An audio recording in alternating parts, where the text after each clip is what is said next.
আসসালামু আলাইকুম। এটিএন বাংলা সংবাদে সবাইকে স্বাগত জানাচ্ছি। ফিরোজ তোহা। শুরুতেই বিআরবি কেবলস সংবাদ শিরোনাম। স্বৈরাচার পালালেও অদৃশ্য শক্তি ধীরে ধীরে দৃশ্যমান হচ্ছে। কিশোরগঞ্জে বিএনপির সম্মেলনে বললেন তারেক রহমান, ফেব্রুয়ারির নির্বাচনে দলের পক্ষে জনরায় আনতে নেতাকর্মীদের ঐক্যবদ্ধ থাকার আহ্বান।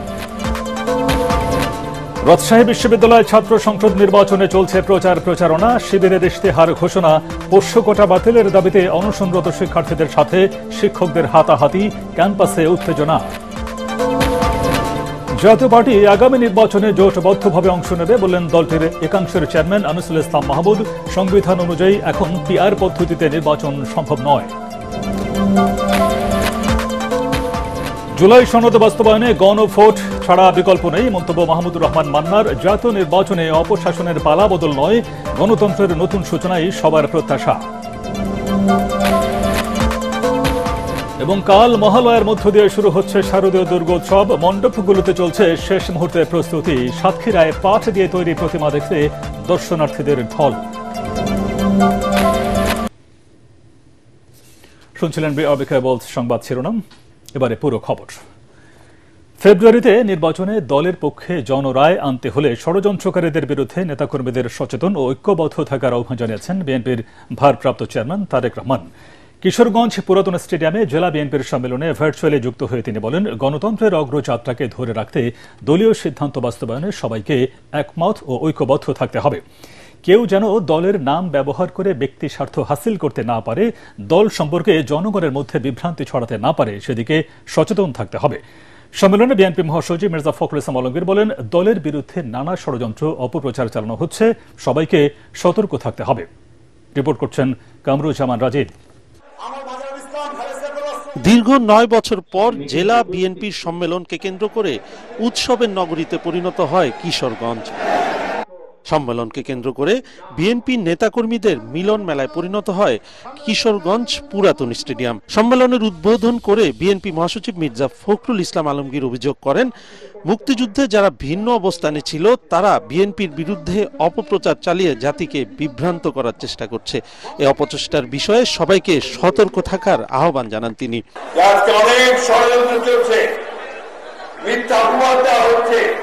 অপপ্রচার করা হচ্ছে বিএনপির বিরুদ্ধে। এই যে কথাবার্তা বলে, যাদের কালকে জন্ম হয়েছে তারাও বলে, যারা 1971 সালে ভিন্ন জায়গায় ছিল, ভিন্ন অবস্থানে ছিল, তারাও বলে। এতে লন্ডন থেকে ভার্চুয়ালি যোগ দেন বিএনপির ভারপ্রাপ্ত চেয়ারম্যান তারেক রহমান। তিনি বলেন, জনগণের অধিকার প্রতিষ্ঠার বিষয়ে বদ্ধপরিকর বিএনপি, আর তা নিশ্চিতে প্রয়োজন জনগণের ভোটে নির্বাচিত সরকার। জনরায় নিজেদের পক্ষে নিতে নেতাকর্মীদের ঐক্য ধরে রাখার আহ্বান জানান তিনি। যেটি মানুষের জন্মগত অধিকার, সেই অধিকার সেই গ্রামের মানুষ থেকে শুরু করে শহরের মানুষ প্রত্যেকে যাতে সেই সুবিধা পায়, এই কাজগুলোকে যদি আমাদের সম্পাদন করতে হয় তাহলে অবশ্যই জনগণের রায়, জনগণের মতামতের ভিত্তিতে, জনগণের সিদ্ধান্তের ভিত্তিতে একটি সরকার প্রতিষ্ঠিত হতে হবে, যেই সরকার জনগণের কাছে জবাবদিহি করতে বাধ্য থাকবে। নির্বাচনে যদি জনগণের রায় নিয়ে আসতে হয়, আমাদের সামনে একটি লক্ষ্য থাকতে হবে।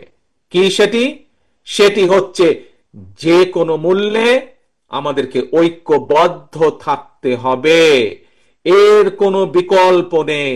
তিনি বলেন, স্বৈরাচার বিদায় নিলেও অদৃশ্য শক্তি মাথাচাড়া দিয়ে উঠছে। দলের বিরুদ্ধে কেউ যেন বিভ্রান্তি ছড়াতে না পারে তা নিশ্চিতে সতর্ক থাকতে হবে। যে কোনো মূল্যে দলের সিদ্ধান্তের পক্ষে আমরা সকলে একমত, ঐক্যবদ্ধ থাকব, এই একটি শপথ।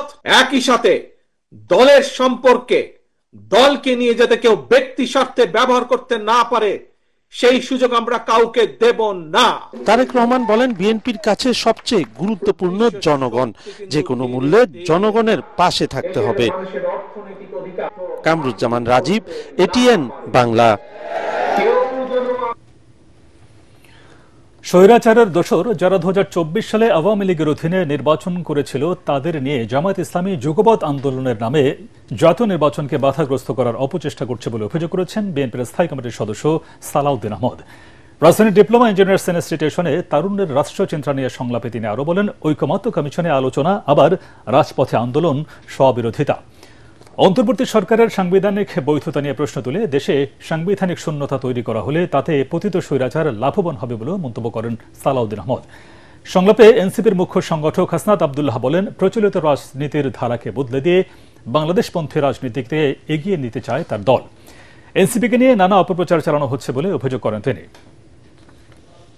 বলছে বাংলাদেশ জামাত ইসলামী সরকার গঠন করবে, বিএনপি বিরোধী দলে যাবে।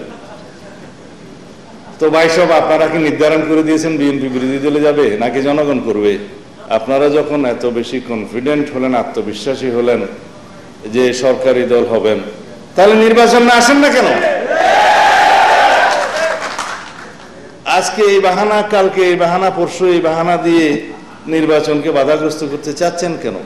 2024 সালের 7 জানুয়ারি আমিডামে নির্বাচনে অংশগ্রহণ করেছিল, তারা যদি যুগপথের সঙ্গে হলে নিষ্পাপ হয়, তাহলে বাকি যারা 28টা দল দামি দামি নির্বাচনে আওয়ামী লীগের সঙ্গে হয়েছিল, তারা কি মহাপাপী?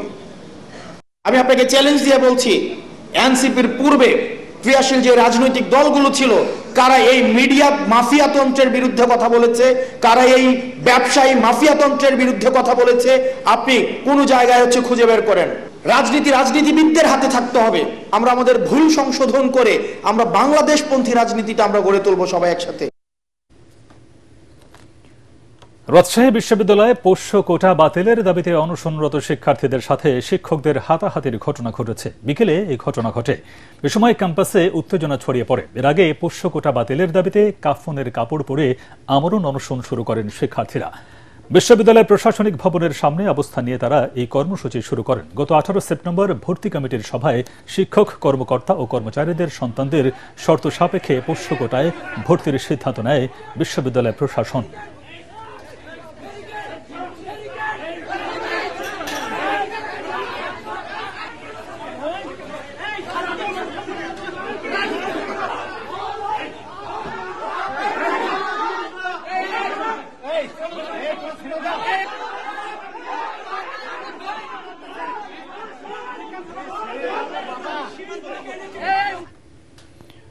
পাঁচ দিন বাদে রাজশাহী বিশ্ববিদ্যালয় কেন্দ্রীয় ছাত্র সংসদ ও হল সংসদ নির্বাচন। 35 বছর পর রাকসু নির্বাচনকে ঘিরে ক্যাম্পাস এখন উৎসব মুখর। বিপুল উৎসাহ, উদ্দীপনা, আনন্দ উচ্ছ্বাসে মাতোয়ারা প্রার্থী ও শিক্ষার্থীরা। ভোটের দিন যতই এগিয়ে আসছে, প্রার্থীদের প্রচারণার মাত্রাও ততই বাড়ছে। এদিকে 24টি সংস্কারের প্রস্তাব রেখে ইশতেহার ঘোষণা করেছে ইসলামী ছাত্র শিবির সমর্থিত সম্মিলিত শিক্ষার্থী জোট। রাজশাহী প্রতিনিধি সুজাউদ্দিন ছোটনের পাঠানো রিপোর্ট জানাচ্ছেন আসিফুর রহমান সাগর। নির্বাচনী হাওয়ায় এখন উৎসব মুখর রাজশাহী বিশ্ববিদ্যালয় ক্যাম্পাস। নিত্য নতুন কৌশলে প্রচারণা চালিয়ে ভোটারদের মন জয়ের চেষ্টা চালাচ্ছেন প্রার্থীরা। প্রচারে নানা প্রতিশ্রুতি দিচ্ছেন তারা, বিলি করছেন লিফলেট, আকর্ষণীয় স্লোগান এবং সৃজনশীল কর্মকাণ্ড তুলে ধরেও চলছে প্রযুক্তি নির্ভর প্রচারণা। ফেসবুকে ভিডিও কন্টেন্ট তৈরি করেও ভোটারদের মন জয়ের চেষ্টা চালাচ্ছেন তারা। অনেকে আছে ইনস্টাগ্রামের প্রতি অনেক বেশি ডিপেন্ডেন্ট। তারা হয়তো ইনস্টাগ্রামের মাধ্যমেও জানতে পারছে একটা নারী শিক্ষার্থী বা প্রার্থী সম্পর্কে অথবা অন্য কোনো প্রার্থী সম্পর্কে। ডিজিটাল প্রচারণার পাশাপাশি প্রার্থীরা ছুটছেন শিক্ষার্থীদের হল ও মেসে। আমরা সাধারণ শিক্ষার্থীদের পাশে ছিলাম, আমরা মেধার পক্ষে ছিলাম। জুলাই আন্দোলনের পরে বাংলাদেশে কোনো ধরনের কোটা সুবিধা থাকতে পারে না, থাকবে না। আমরা সাধারণ শিক্ষার্থীদের ব্যাপক সাড়া পাচ্ছি। আমি যতই শিক্ষার্থীদের কাছে যাচ্ছি, আমি ততই আশাবাদী হচ্ছি জয়ের ব্যাপারে। যারা ভোটাররা আছেন তাদের কাছে তারা অনেক আনন্দিত। তাদের কাছে মনে হচ্ছে তারা ঈদের চাঁদ হাতে পেয়েছে। তারা বেশ উৎফুল্ল এই রাকসুকে কেন্দ্র করে। কারণ আমরা যখন যাচ্ছি সবাই ভোটারদের কাছে তারা পজিটিভলি সাড়া দিচ্ছে, বলতেছে আপু আপনাদেরকে ভোট দিব, টেনশন করেন না। এদিকে 24টি সংস্কারের প্রস্তাব রেখে ইশতেহার ঘোষণা করেছে ইসলামী ছাত্র শিবির সমর্থিত সম্মিলিত শিক্ষার্থী জোট। ক্যাম্পাসে শহীদ মিনার বুদ্ধিজীবী চত্বরে সংবাদ সম্মেলনে ইশতেহার ঘোষণা করেন রাজশাহী বিশ্ববিদ্যালয় শাখা ছাত্র শিবিরের সভাপতি ও সম্মিলিত শিক্ষার্থী জোটের ভিপি পদপ্রার্থী মোস্তাকুর রহমান জাহিদ। টোটোরিয়াল বডিতে কমিউনিটি পুলিশিং সিস্টেম চালু করা, টিউটরিং, ইভেন্ট ম্যানেজমেন্ট ইত্যাদিতে পার্ট টাইম জবে। 35 বছর প্রতীক্ষার পর আগামী 25 সেপ্টেম্বর অনুষ্ঠিত হবে রাকসু নির্বাচন। Bureau report, ATN Bangla. জাতীয় পার্টি আগামী নির্বাচনে জোটবদ্ধভাবে অংশ নেবে বলে জানিয়েছেন দলটির একাংশের চেয়ারম্যান আনিসুল ইসলাম মাহমুদ। রাজধানী গুলশানে সংবাদ সম্মেলনে তিনি আরও বলেন, সংবিধান অনুযায়ী এখন পিআর পদ্ধতিতে নির্বাচন করা সম্ভব নয়। জাতীয় নির্বাচনের পর সংসদ এ বিষয়ে সিদ্ধান্ত নেবে। বর্তমান আইনশৃঙ্খলা পরিস্থিতিতে নিরপেক্ষ নির্বাচন আয়োজনও সম্ভব নয় বলে জানান ব্যারিস্টার আনিস। আরও জানাচ্ছেন মুশফিকুর রহমান। বিভিন্ন রাজনৈতিক দল কর্তৃক জাতীয় পার্টির কার্যক্রম নিষিদ্ধের দাবি ও চলমান রাজনীতির প্রসঙ্গে নিজেদের অবস্থান তুলে ধরতে সংবাদ সম্মেলন করে জাতীয় পার্টির একাংশ। এতে দলের চেয়ারম্যান আনিসুল ইসলাম মাহমুদ বলেন, 14 এবং 18 সালে বিএনপি সহ সবাই আওয়ামী লীগের অধীনে নির্বাচনে অংশ নিয়েছে, কিন্তু আওয়ামী লীগের সহযোগী অভিযোগ এনে শুধু জাতীয় পার্টিকে রাজনীতি থেকে বিচ্ছিন্ন করার অপচেষ্টা চালানো হচ্ছে। আমরা আওয়ামী লীগের সাথে সহযোগিতা করেছে, আমরা নির্বাচন করেছি। 2008 সালে প্রত্যেকটা পার্টি নির্বাচন করেছে, জামায়াতে ইসলাম, বিএনপি এবং অন্যান্য দল সকলেই সেদিন নির্বাচন করেছে, আমরাও নির্বাচন। যখন এই কেয়ারটেকার গভর্নমেন্টের প্রভিশন যখন বাদ দেওয়া হলো, অ্যামেন্ড করা হলো, 13 অ্যামেন্ডমেন্ট, তাহলে সেদিন ওই বিএনপি তো পার্লামেন্ট থেকে বের হয়ে যাননি। এ সময় ব্যারিস্টার আনিস বলেন, সংবিধান মানলে বর্তমান পরিস্থিতিতে পিআর পদ্ধতিতে নির্বাচন সম্ভব নয়। আপনি যে সংস্কারের কথা বলছেন, সেই সংস্কার জোর করে উপর থেকে চাপিয়ে আপনি সংস্কার করতে পারবেন। এই সংস্কার জনগণকে নিয়ে করতে হবে। জনগণের ভোটে যারা ইলেক্টেড হবে, নির্বাচিত হবে, তাদের মাধ্যমে একমাত্র এই সংস্কার সম্ভব। এ সময় দলের মহাসচিব রুহুল আমিন হাওলাদার বলেন, জাতীয় পার্টিকে বাদ দিয়ে সুষ্ঠু নির্বাচন কোনোভাবেই সম্ভব নয়। সেটা নির্ভর করে আগামী নির্বাচন যদি সুষ্ঠু হয়, নিরপেক্ষ হয়, সংখ্যাগরিষ্ঠ নিয়ে কোন সরকার গঠন হয়, তাই হবে। কিন্তু এটি হাং পার্লামেন্ট এটা উন্নয়ন করতে পারবে না। সংবাদ সম্মেলনে জানানো হয়, আগামী জাতীয় নির্বাচনে জাতীয় পার্টি জোটবদ্ধ হয়ে অংশ নেবে, তবে কাদের সাথে জোট হবে সে বিষয়ে এখনো সিদ্ধান্ত হয়নি বলে জানান দলটির নেতারা। মুশফিকুর রহমান, এটিএন বাংলা, ঢাকা। সামনের দিনগুলিতে রাজনৈতিক টানাপোড়েন জাতীয় নির্বাচনে বড় ধরনের প্রভাব ফেলবে বলে মনে করেন নাগরিক ঐক্যের সভাপতি মাহমুদুর রহমান মান্না। ছাত্র সংসদ নির্বাচনের ফলাফল, রাজনৈতিক জোট, এমনকি বিএনপির অভ্যন্তরীণ গ্রুপিংও পাল্টে দিতে পারে ভোটের হিসেব নিকেশ। রাজধানীতে ডিবেট ফর ডেমোক্রেসি আয়োজিত বিতর্ক অনুষ্ঠানে তারা এসব কথা বলেন। এ সময় প্রতিষ্ঠানটির চেয়ারম্যান হাসান আহমেদ চৌধুরী কিরণ আশাবাদ জানান, আগামী জাতীয় নির্বাচনে অপশাসনের নয়, ক্ষমতার পালাবদল হোক, এটাই দেশবাসীর প্রত্যাশা। মিজান শাহজাহানের রিপোর্ট। ডিবেট ফর ডেমোক্রেসি আয়োজিত ছাত্র সংসদ নির্বাচনের প্রভাব নিয়ে ছায়া সংসদ বিতর্কে অংশ নেয় স্টেট ইউনিভার্সিটি অব বাংলাদেশ ও ড্যাফোডিল ইন্টারন্যাশনাল ইউনিভার্সিটি। যারা আমরা নতুন ভোটার হয়েছে, আমাদের একটা ফ্লোটিং ভোট অনেক বড় একটা ভূমিকা পালন করে। আজকে বিরোধী দলের দেখানো যুক্তিগুলো একেবারে এই সংসদে টিকে না। মাননীয় স্পিকার, বিতর্কের মূল্যায়ন পর্বে নাগরিক ঐক্যের আহ্বায়ক ও ডাকসুর সাবেক বিপি মাহমুদুর রহমান মান্না বলেন, গণভোট ছাড়া জুলাই সনদ বাস্তবায়নে আর কোনো উপায় নেই। 5 মাসে আরো কিছু কিছু ফ্যাক্টর তো হবে, যুক্ত হবে, ইভেন্ট হবে, ঘটনা ঘটবে, সেই ঘটনাও জাতীয় নির্বাচনে প্রভাব ফেলবে। এমন হতেই পারে ওই এলাকায় যারা বিএনপির ক্যান্ডিডেট ছিলেন, যেখানে যেখানে তারা বেশি ভোট পেয়েছে, ওই 2টা 3টা 4টা 10টা লোক মাস্তান রীতিমতো দলের কথাই শোনেনি। এমন হতে পারে ওই এলাকায় বিএনপি একজনের বদলে 3 জন দাঁড়িয়ে গেছে, মানেনি দলের কথা। অনেক ফ্যাক্টর হতে পারে। ছায়া সংসদের স্পিকার হাসান আহমেদ চৌধুরী কিরণ বলেন, রাজনৈতিক সমঝোতার আভাস পাওয়া যাচ্ছে, হয়তো দ্রুতই তা দৃশ্যমান হবে। আমাদেরকে যথাযোগ্য মর্যাদার মাধ্যমে যদি এই কোন রাজনৈতিক দল মর্যাদার আসনে না বসায়, তাহলে কিন্তু যে আগামী 5 মাস বাকি আছে, এই 5 মাসের মধ্যে কিন্তু ভোটের রাজনীতিতে অনেক পট পরিবর্তন হয়ে যেতে পারে। যারা ক্ষমতায় যাবার জন্য চেষ্টা করছেন, যারা ভোট পাওয়ার চেষ্টা করছেন, সেই ভোটের জায়গা থেকে মানুষ কিন্তু তাদের মুখ ফিরিয়ে নিতে পারেন। মাহমুদুর রহমান মান্নার মতে, যুক্তরাষ্ট্রে জাতিসংঘ অধিবেশন চলাকালে বিএনপি জামাতের সমঝোতা হবে কিনা সেটা অনিশ্চিত। আর হাসান আহমেদ চৌধুরী কিরণ সুশাসন প্রতিষ্ঠার তাগিদ দিয়ে বলেন, জাতীয় নির্বাচনে অপশাসনের পালাবদল নয়, গণতন্ত্রের সূচনাই সবার কাম্য। জাতীয় আন্তর্জাতিকভাবে নানা ধরনের শঙ্কা তৈরি হতে পারে, সেই শঙ্কা দূর করবার জন্য ফেব্রুয়ারিতে কাঙ্ক্ষিত সময় নির্বাচন হওয়া উচিত। তবে নির্বাচনে যারা ক্ষমতায় আসবেন, ক্ষমতার পালাবদলের সাথে সাথে দুর্নীতির পালাবদল না হয় দিয়ে কিন্তু আমাদেরকে সবাইকে খেয়াল রাখতে হবে।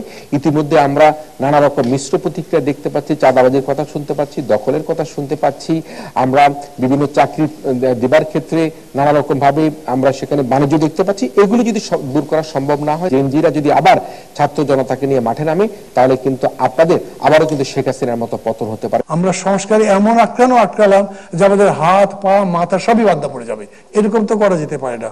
অতএব বি লুজ, যতখানি পারেন ছাড় দিয়ে ভোটটা করতে হবে, এই অ্যাপিলটা কিন্তু সবাই করছি আমরা। বিতর্কে বিজয়ী হয় সরকারি দল স্টেট ইউনিভার্সিটি অব বাংলাদেশ।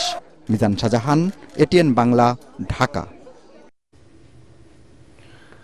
তরুণ প্রজন্মকে তামাকের ক্ষতিকর প্রভাব থেকে রক্ষায় তামাক নিয়ন্ত্রণ আইন দ্রুততার সাথে সংস্কারে অন্তর্বর্তী সরকারকে তাগিদ দিয়েছেন সাবেক তত্ত্বাবধায়ক সরকারের উপদেষ্টা ডক্টর হোসেন জিল্লুর রহমান। রাজধানীতে এক আলোচনা সভায় তিনি বলেন, পুলিশি বল প্রয়োগে নয়, কঠোর আইন ও সচেতনতার মাধ্যমেই তামাকের আগ্রাসন বন্ধ করতে হবে। ইমদাদুল্লাহ বাবুর রিপোর্ট। গাজীপুরের ক্যান্সার আক্রান্ত ৩৫ বছর বয়সী ইলিয়াস গাজী বলছিলেন, তামাক সেবন প্রথমে তাকে দারুণ অনুভূতি দিলেও এখন তিনি জীবন মৃত্যুর সন্ধিক্ষণে। আজ তামাকের জন্য আমার এই অবস্থা, আমি জানি না আমি বাঁচবো কিনা। পরিসংখ্যান বলছে দেশের প্রায় ৪ কোটি মানুষ তামাক ব্যবহার করছে। এতে বছরে ১,৬১,০০০ মানুষের মৃত্যু হচ্ছে। চিকিৎসায় ব্যয় হচ্ছে ৩০,৫৬০ কোটি টাকা। পরোক্ষ ধূমপানের কারণে ৯২% শিশুর লালায় মিলেছে নিকোটিন, যা ভবিষ্যৎ প্রজন্মের বেড়ে ওঠার জন্য মারাত্মক হুমকি। রাজধানীর সিরডাপ মিলনায়তনে তামাকমুক্ত প্রজন্ম ও আইন শক্তিশালীকরণে নাগরিক ভাবনা শীর্ষক গোলটেবিল বৈঠকে বিশেষজ্ঞরা জানান, এই মুহূর্তে তামাকের ঝুঁকির পাশাপাশি নতুন করে ই সিগারেটও বাড়াচ্ছে উদ্বেগ। টোবাকোর মধ্যে যে উপাদান আছে, নাইট্রোসামাইন বলি আমরা, সেটি কিন্তু আমাদের এই ধরনের জায়গায় ক্যান্সার তৈরি করতে পারে। তাই তামাক চাষ থেকে শুরু করে তামাকজাত পণ্য উৎপাদন ও বিপণন এবং বিক্রি পর্যন্ত সব ক্ষেত্রে আইন কঠোর করার পরামর্শ দেন জনস্বাস্থ্যবিদরা। টোবাকো ফ্রি যদি করতে হয়, it has to B A নির্মূল আইন, একদম মানে গোড়াতে শেষ করার একটা আইন হবে। 40 সালে এই যে আইন আছে এখন, সেই আইন দিয়ে 40 সালে কোনো সময় আমাদের এই ধূমপান মুক্ত করা যাবে না। এ সময় সাবেক তত্ত্বাবধায়ক সরকারের উপদেষ্টা ডক্টর হোসেন জিল্লুর রহমান বলেন, অন্যান্য সরকার না পারলেও অন্তর্বর্তী সরকারের উচিত আইনটি সংস্কার করে নজির স্থাপন করা। আমি অনুরোধ করব, আহ্বান করব অন্তর্বর্তীকালীন সরকারকে, আপনাদের অর্জনযোগ্য এবং সমাজের জন্য একটা গভীর উপকারকারী একটি সংস্কারের সুযোগ আপনাদের হাতের সামনেই আছে, এটা গ্রহণ করুন এবং এ ব্যাপারে সুনির্দিষ্ট পদক্ষেপ নিন। তামাক ব্যবহারের কারণে এসডিজি লক্ষ্যমাত্রা অর্জন বড় বাধার মুখে পড়ছে বলেও অনুষ্ঠানে জানানো হয়। ইমদাদুল্লাহ বাবু, এটিএন বাংলা, ঢাকা। আগামীকাল মহালয়ার মধ্য দিয়ে শুরু হচ্ছে শারদীয় দুর্গোৎসবের আনুষ্ঠানিকতা। সনাতন ধর্মাবলম্বীদের সবচেয়ে বড় ধর্মীয় উৎসবকে ঘিরে ব্যস্ত সময় পার করছেন প্রতিমা শিল্পীরা। পূজা মণ্ডপগুলোতে চলছে শেষ মুহূর্তের প্রস্তুতি। এদিকে সোনালী আঁশ পাঁঠ দিয়ে প্রতিমা গড়ে সাড়া ফেলে দিয়েছে সাতক্ষীরার কলারোয়ার শিল্পীরা। এই প্রতিমা দেখতে দূর দূরান্ত থেকে দর্শনার্থীরা ভিড় জমাচ্ছেন মণ্ডপে। প্রতিনিধিদের পাঠানো তথ্যচিত্রে আরও জানাচ্ছেন আশিকুর রহমান। রোববার মহালয়া, দুর্গতি নাশিনী দেবী দুর্গা আসছেন মর্তে। মহালয়া দিয়েই শুরু হবে পূজার আনুষ্ঠানিকতা। জামালপুরে 207টি মণ্ডপে পূজা আয়োজনের শেষ মুহূর্তে প্রস্তুতি চলছে। প্রতিমা তৈরির কাজ শেষে এখন চলছে রং তুলির কাজ। কারিগররা জানান, এবার মাটি সহ সকল উপকরণের দাম গতবারের চেয়ে একটু বেশি হওয়ায় খরচ বেশি হলেও মজুরি সে তুলনায় বাড়েনি। প্রতিমা কারিগরদের ব্যস্ত সময় পার করছে। মাটি খেয়াল, তারপর রং ঠং সবকিছু দাম বেশিতে এই জন্য অতটা বেশি লাভ হতেছে না। সারা বিশ্বব্যাপী মঙ্গল কামনায় আমরা এই শারদীয় দুর্গোৎসব পালন করব। এদিকে সোনালী আঁশ পাট দিয়েই সাতক্ষীরার কলারোয়ার একটি মন্দিরে তৈরি করা হয়েছে দুর্গা প্রতিমা। 4 জন ভাস্কর টানা 3 মাস ধরে এই প্রতিমা নির্মাণের কাজ করছেন। সব প্রস্তুতিও শেষ হয়েছে। প্রতিদিন দূর দূরান্ত থেকে পাটের তৈরি ব্যতিক্রম এই প্রতিমা এক নজর দেখার জন্য বিভিন্ন ধর্মের মানুষেরা ভিড় জমাচ্ছে। অনেক দূর থেকে লোকজন আসা, দর্শনার্থীর ভিড় জমা হয়েছে। আমরা আমাদের স্কুলের বন্ধু বান্ধবদের আসতে বলবো। আমরা মন্দিরের গেটটাও এখন বন্ধ করতে পারছি না, এত পরিমাণে এখন ভক্তের সমাগম হচ্ছে। স্থানীয় শিল্প ও সংস্কৃতিকে তুলে ধরতেই এমন আয়োজন বলে জানান এই কৃষি কর্মকর্তা। পাটের একটা সারা বিশ্বে যে গুরুত্ব, সেটাকে নতুন করে আবার তুলে ধরা এই শারদীয় দুর্গা উৎসবের মাধ্যমে। তো আশা করি সবাই এখানে আসবেন এবং এই পাটের ব্যতিক্রম প্রতিমা আপনারা দেখে নিজেরাও আনন্দিত হবেন। অন্যদিকে খাগড়াছড়িতেও প্রতিমা তৈরির কাজে ব্যস্ত সময় পার করছেন কারিগররা। এবার খাগড়াছড়ির ৯ উপজেলায় ৬৪টি পূজা মণ্ডপে অনুষ্ঠিত হবে দুর্গাপূজা। আমরা 1 মাস আগে থেকে কাজ শুরু করি, আর এবছর আমরা এই জায়গায় 7টা প্রতিমা বানাইছি। রঙের কাজটা বাকি আছে, আশা করি অন্য বছরের মতো এবছরও আমরা জাঁকজমকভাবে অনুষ্ঠানটা পালন করতে পারবো। সুষ্ঠুভাবে পূজা আয়োজনে নিরাপত্তা নিশ্চিতে প্রতিটি মণ্ডপে 4 স্তরের নিরাপত্তা ব্যবস্থা নেওয়া হয়েছে বলে জানালেন পুলিশ সুপার। পুলিশের পক্ষ থেকে আমরা সর্বোচ্চ নিরাপত্তা নিশ্চিত করেছি। আমরা ইউনিফর্ম পুলিশ থাকবে 24 আওয়ার্স, পাশাপাশি ডিএসবি ডিবিও কাজ করবে। আগামী 28 সেপ্টেম্বর ষষ্ঠী দিয়ে শুরু হবে দুর্গাপূজার মূল আনুষ্ঠানিকতা, আর 2রা অক্টোবর প্রতিমা বিসর্জনের মধ্য দিয়ে শেষ হবে শারদীয় দুর্গাপূজা। আশিকুর রহমান, এটিএন বাংলা। দেশে গবেষণা বাড়ানোর পাশাপাশি দক্ষ মানব সম্পদ বাড়ানোর উপরে গুরুত্ব আরোপ করেছেন শিল্প উপদেষ্টা আদিলুর রহমান খান। পণ্য বহুমুখীকরণের মাধ্যমে দেশকে আন্তর্জাতিক বাজারে উপস্থাপন করার কথাও জানান তিনি। এছাড়া এই মেলার মাধ্যমে বিনিয়োগকারীরা আস্থা পাবে এবং ব্যবসায়ীদের জন্য নতুন দ্বার উন্মোচন হবে বলে মনে করেন শিল্প উপদেষ্টা। রাজধানীর তেজগাঁওয়ে automobiles and agro machinery fair 2025 road to made in Bangladesh শীর্ষক মেলায় এসব কথা বলেন তিনি। কৃষি যান্ত্রিকীকরণ দেশের খাদ্য নিরাপত্তার জোরদার করার ক্ষেত্রে গুরুত্বপূর্ণ ভূমিকা রাখছে, আর অটোমোবাইল শিল্প পরিবহন খাতে আধুনিকায়নের মাধ্যমে অর্থনীতিকে গতিশীল করার চেষ্টা করছে। আমাদের জাতীয় শিল্পনীতি 2022-এর উদ্দেশ্য দেশীয় উদ্যোক্তাদের সক্ষমতা বৃদ্ধির পাশাপাশি বিদেশি বিনিয়োগকে উৎসাহিত করে বাংলাদেশকে আঞ্চলিক উৎপাদন কেন্দ্র হিসেবে গড়ে তোলা। রাজধানীর গুলশানে ক্রাউন প্লাজা ঢাকার আয়োজনে অনুষ্ঠিত হল প্রথম শনিবার market WOW market women of worth and wonder. এই অনন্য আয়োজনে অংশ নেন প্রতিভাবান নারী কারিগর ও তরুণ উদ্যোক্তারা। নারী কারিগরদের বানানো শিল্পকর্ম ও তরুণ উদ্যোক্তাদের উদ্ভাবন আয়োজনটি হয়ে ওঠে ক্ষমতায়ন এবং সৃজনশীলতার এক অনন্য মঞ্চ। তাদের প্রতিটি সৃষ্টি তুলে ধরে সাহস, শিল্পকলা ও আশার বার্তা। এই উদ্যোগ IHG হোটেল অ্যান্ড রিসোর্টের বৈশ্বিক কার্যক্রম গিভিং ফর গুড মান্থের অংশ। আয়োজকরা জানিয়েছেন এর মূল লক্ষ্য সমাজের সহমর্মিতা ছড়িয়ে দেয় এবং স্থানীয় কারিগর ও উদ্যোক্তাদের ক্ষমতায়নে উৎসাহিত করা।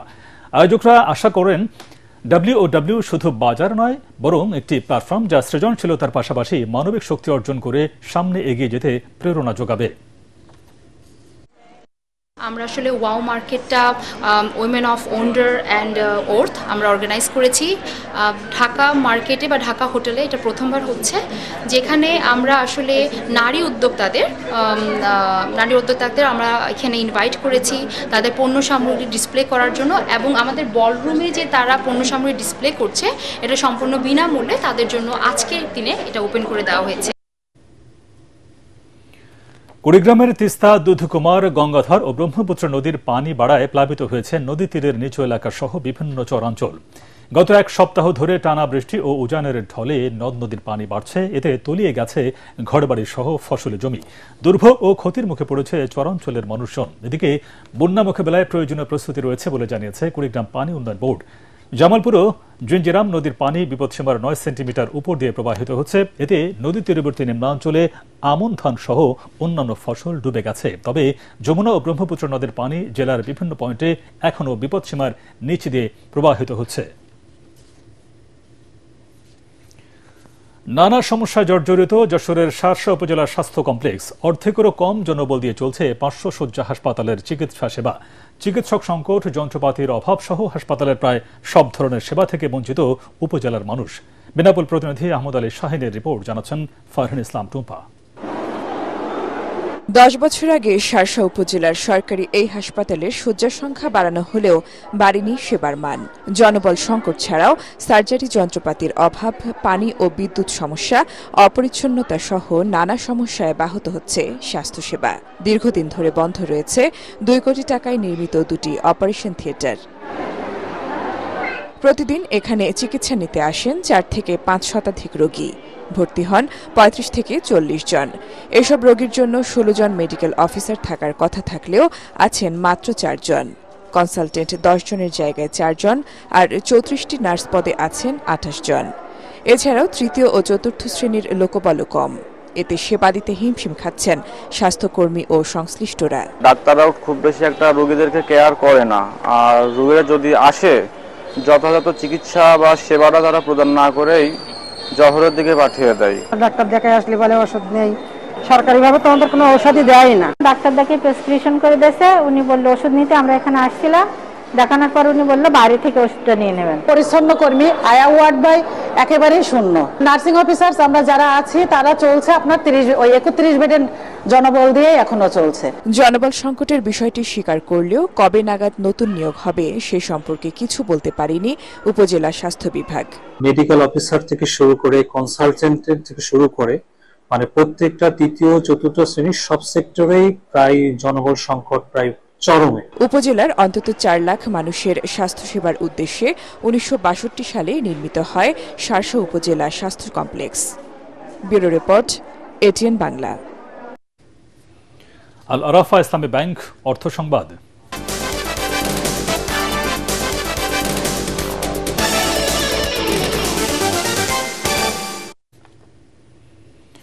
আল আরাফা ইসলামী ব্যাংক সিলেট জোনের দিনব্যাপী টাউন হল মিটিং নগরের স্টার প্যাসিফিক হোটেলে অনুষ্ঠিত হয়েছে।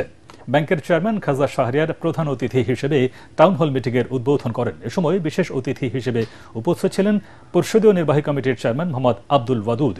ব্যবস্থাপনা পরিচালক চলতি দায়িত্ব মোহাম্মদ রাফাতুল্লাহ খান অনুষ্ঠানে সভাপতিত্ব করেন।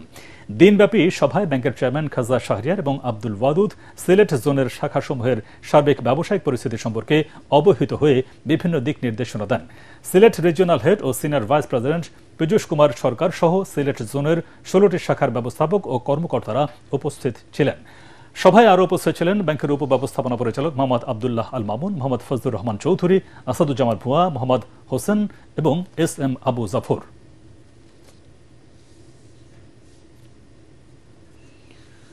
রাজধানীতে শুরু হয়েছে international conference on business and technology 2025।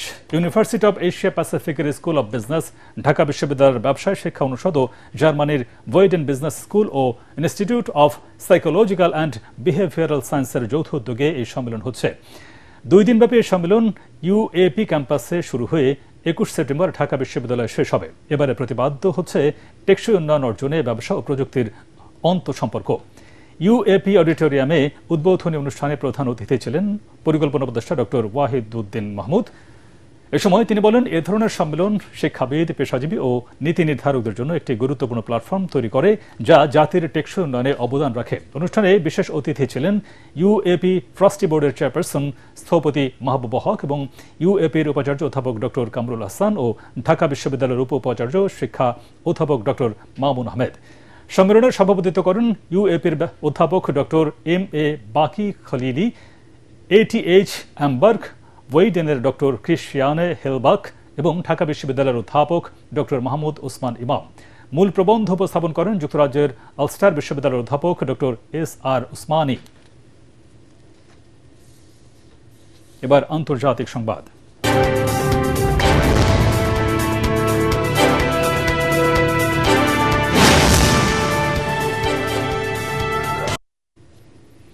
ইউরোপের লন্ডন, ব্রাসেলস ও বার্লিনের মতো বড় বিমানবন্দরগুলোতে চেক ইন ও বোর্ডিং পরিষেবা দেওয়া প্রতিষ্ঠান কলিন্স অ্যারোস্পেসের ওয়েবসাইটে সাইবার হামলা হয়েছে। এতে লন্ডনের হেথ্রো, বেলজিয়ামের ব্রাসেলস এবং জার্মানির বার্লিন বিমানবন্দরের বেশ কয়েকটি এয়ারলাইন্সের শত শত ফ্লাইট বাতিল করা হয়েছে। এ সংক্রান্ত বিবৃতিতে কলিন্স অ্যারোস্পেস জানিয়েছে, প্রযুক্তিগত ত্রুটির কারণে সংস্থাটি আপাতত পরিষেবা দিতে পারছে না। এসব ত্রুটি ঠিক করতে সময় লাগবে বলেও জানিয়েছে তারা।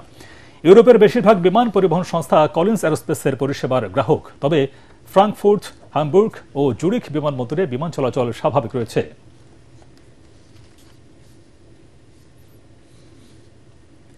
পরমাণু কর্মসূচি ঘিরে ইরানের উপর আরোপ করা আন্তর্জাতিক নিষেধাজ্ঞা স্থায়ীভাবে তুলে নেওয়া সংক্রান্ত একটি প্রস্তাব জাতিসংঘের নিরাপত্তা পরিষদের ভোটাভুটিতে প্রত্যাখ্যান করা হয়েছে।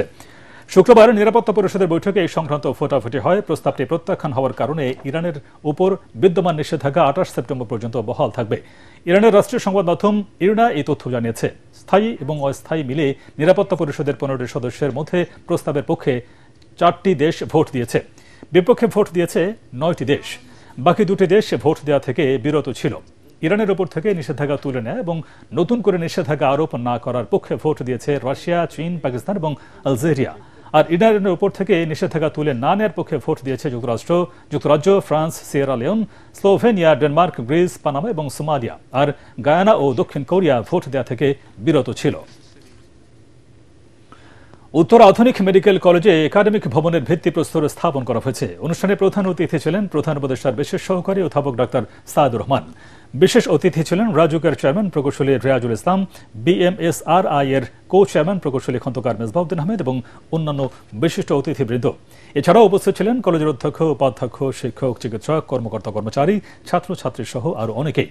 এই নতুন একাডেমিক ভবনের মাধ্যমে শিক্ষার্থীরা আধুনিক শ্রেণীকক্ষ, ল্যাবরেটরি, লাইব্রেরি এবং অন্যান্য সুবিধা পাবেন। এতে মেডিকেল শিক্ষার মান উন্নত হবে এবং ভবিষ্যৎ চিকিৎসকরা আন্তর্জাতিক মানের শিক্ষা লাভ করতে পারবেন।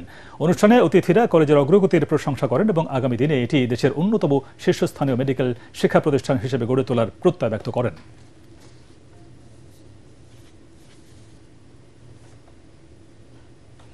এবার খেলার খবর, শুরুতেই এশিয়া কাপ। এশিয়া কাপে সুপার 4-এর প্রথম ম্যাচে আজ বাংলাদেশের প্রতিপক্ষ শ্রীলঙ্কা। গত কয়েক বছরে বাংলাদেশ এবং শ্রীলঙ্কার লড়াইয়ের উত্তাপ বেড়েছে অনেকখানি। দুই দলই চাইছে জয় দিয়ে ফাইনালের পথে এগিয়ে যেতে। উত্তেজনার বারুদে ঠাসা এই ম্যাচটি দুবাই আন্তর্জাতিক ক্রিকেট স্টেডিয়ামে শুরু হবে বাংলাদেশ সময় রাত 8:30টায়। পরাগ আরমানের রিপোর্ট। এশিয়া কাপের সুপার 4 পর্বের প্রথম ম্যাচে আজ শ্রীলঙ্কার বিপক্ষে খেলতে নামবে বাংলাদেশ।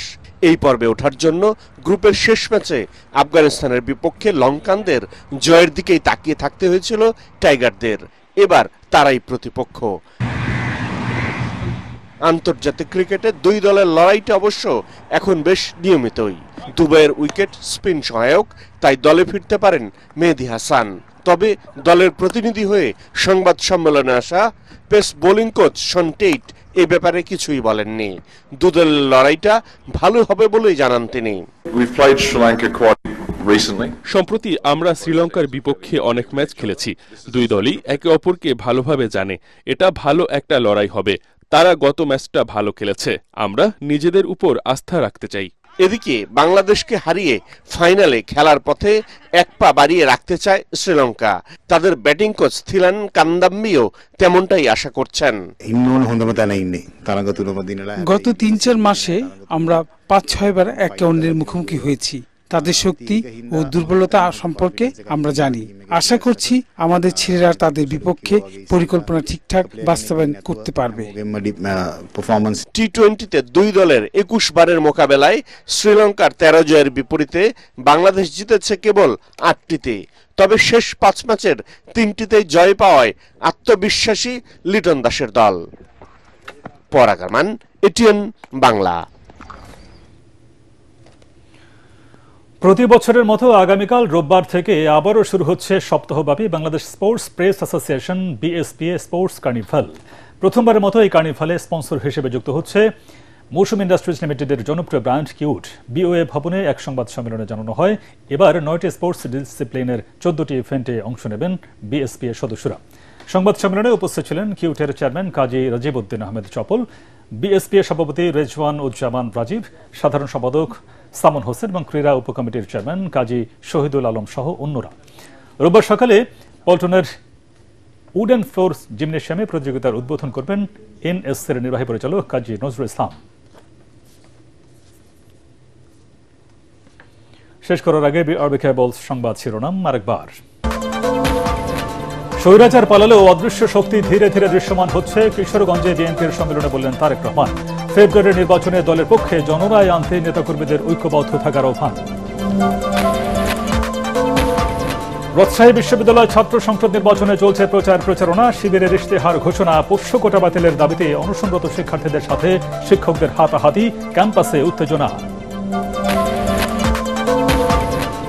জাতীয় পার্টি আগামী নির্বাচনে জোটবদ্ধভাবে অংশ নেবে। দলটির একাংশের চেয়ারম্যান বললেন আনিস ইসলাম মাহমুদ, সংবিধান অনুযায়ী এখন পিআর পদ্ধতিতে নির্বাচন সম্ভব নয়। জুলাই সনদ বাস্তবায়নে গণভোট ছাড়া বিকল্প নেই, মন্তব্য মাহমুদুর রহমান বান্নার। জাতীয় নির্বাচনে অপশাসনের পালাবদল নয়, গণতন্ত্রের নতুন সূচনায় সবার প্রত্যাশা।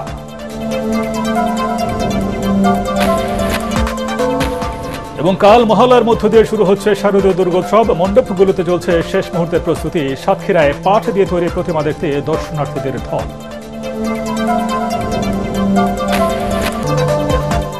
পরবর্তী সংবাদ দেখার আমন্ত্রণ জানিয়ে এখনকার মতো শেষ করছি। এটিএন বাংলার সংবাদ ইউটিউবে দেখে ব্রাউজ করুন, youtube/ATN Bangla News। ধন্যবাদ সবাইকে।